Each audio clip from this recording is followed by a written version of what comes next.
High welcome back to my channel Mom's blog. আশা কৰোঁ আপোনালোকৰ সকলোৰে ভাল, লগতে মোৰো ভাল। আজি ভিডিঅ'টো দুপৰীয়াৰ পৰাই আৰম্ভ কৰিলোঁ। এয়া দুপৰীয়া মই দালিৰ বৰা কেইটামান বনাই ল'লোঁ, লগতে থেকেৰা কেইখিলামান ভিজাই থৈছিলোঁ। আজি এনেদৰে থেকেৰা টেঙাৰ আঞ্জাৰে ভাত খাম বুলি থেকেৰাৰ জোল বনাই ল'লোঁ। আৰু আজি এইকেইদিন মানে খুবেই গৰম, সেইকাৰণে ভাবিলোঁ অলপ টেঙাকৈ খাওঁ, মাছ মাংস খাবলৈ মনে নাই। আৰু এনেদৰে মোৰ থেকেৰাৰ আঞ্জাখন বনোৱা প্ৰায় হৈয়ে গ'ল।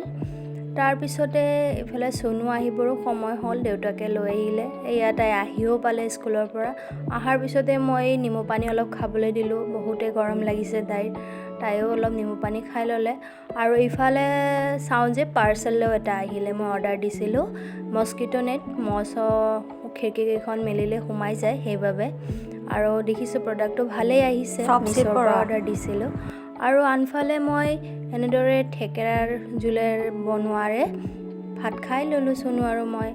আৰু ইফালে চুনুৰ ওপৰত যাওঁতে সন্ধিয়া ভাত কেৰেলা লাগি ছিঙিব মন গ'ল, তাইকে ছিঙিব দিলোঁ। চাওকচোন তাই ছিঙি আছে। এয়া আমাৰ চুনুই গছৰ ভাত কেৰেলা ছিঙিব এতিয়া। লাঠিডালত ধৰি ছিঙি দিয়া, পকাই দিয়া।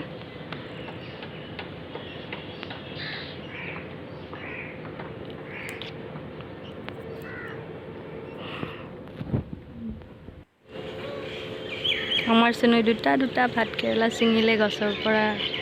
বেছি লগা নাছিলে, দুটাই ছিঙিলে। আশা কৰোঁ আপোনালোকৰ ভিডিঅ'টো ভাল লাগিছে লাইক কমেণ্ট শ্বেয়াৰ ছাবস্ক্ৰাইব কৰি দিব।